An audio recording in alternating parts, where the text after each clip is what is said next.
indeed. Brexit is the word tonight, and James Creedon's here to tell us what's being said about it on social media. Media Watch with the boy. How are you? Very well, thank you, Mark. I had a whole series of tweets, but I thought they were terribly boring. They were from Martin Schulz, the European Parliament president, so I'm not going to show them to you. You take no prisoners, do you? Look, basically what he was saying is, I'm really worried about a Pandora's box here. The UK is trying to renegotiate. It means reopening the treaties, the Lisbon Treaty, and then they're all going to want to renegotiate, and this is just bad news. On that issue, maybe Marcus will bear us out on this one.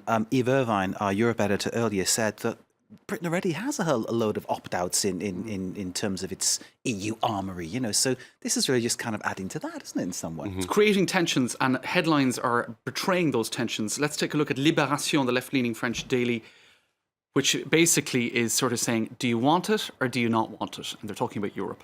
And they have a tea bag. Do we have the tea bag on the front page of Libération? That's what it boils down to, doesn't it? Do they want it or don't they want it? Well, I think that headline really underlines what kind of people That's what it have been boils saying. down to. That's what it boils down to. I like it. It's very good, James. Tea Very bag. good. You're on You said it. You're on form tonight, aren't you?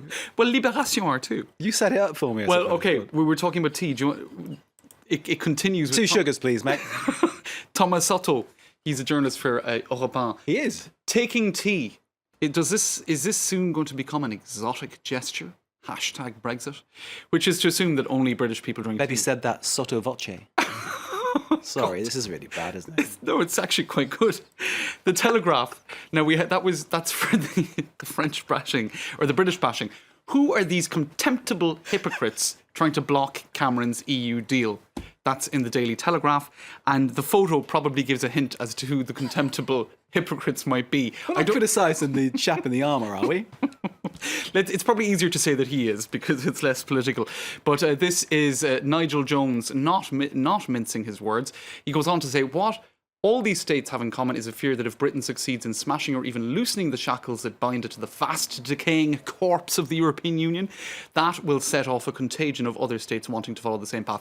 The last sentence is somewhat true because even Martin Schulz of the European Parliament is worried about a sort of Pandora's box. Can I just ask, Marcus, in business terms, it would be a disaster, wouldn't it? Well, a lot of people in the City of London say that it would be bad news for them, essentially, because Britain would no longer have the same kind of access to the single market and to financial services across the single market. And I think there have been polls saying that a lot of companies will actually pull out of Britain. So from the business point of view, that's true. What about voxeurope.eu? That's a pretty straightforward image. That's David Cameron from his British throne giving the middle toe to what might be Donald Tusk extending Cinderella's slipper. I don't know. Anyway, it's basically saying, you think you're special, don't you? And that's annoying. Hashtag Brexit. This is Le Soir's cartoonist, Kroll. Here you have Lady Europe, an imaginary Lady Europe, doing a sort of striptease. In other words, I suppose, making concessions or whatever. Is that enough for you? Will you stay now? Says a sort of Eurocrat. Oh, is that David Cameron there with the cup and saucer, avec la tasse de thé? Which actually, I've just noticed, British throne. There we go. I think this is an image that's coming back again and again. And I already showed you Thomas Soto with the cup of tea, that tweet. Indeed. Now, the other big spat of the day is these two. We were expecting this to happen, and it did. Okay. This is the heavyweights. It's the Pope versus Donald Trump. Who'd have seen this one coming? It's remarkable, isn't it? Who would have seen it coming? So look, to sum it up very quickly, it's about the wall that Donald Trump suggests building between Mexico and the US. Building walls is, instead of building bridges, is not Christian. Donald Trump fired back saying that's a disgraceful thing to say. He also said, if ISIS ever invade the Vatican, you'll be sad that I wasn't elected president.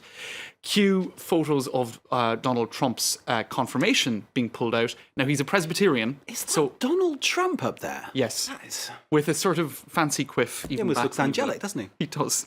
He changed a bit. The quiff has been something he's maintained. This is it. It is consistent over the years. Now, the Pope can't excommunicate him because he's a Presbyterian. Now, moving on. Nor would the Pope want to, I imagine. He probably wouldn't, even if he was.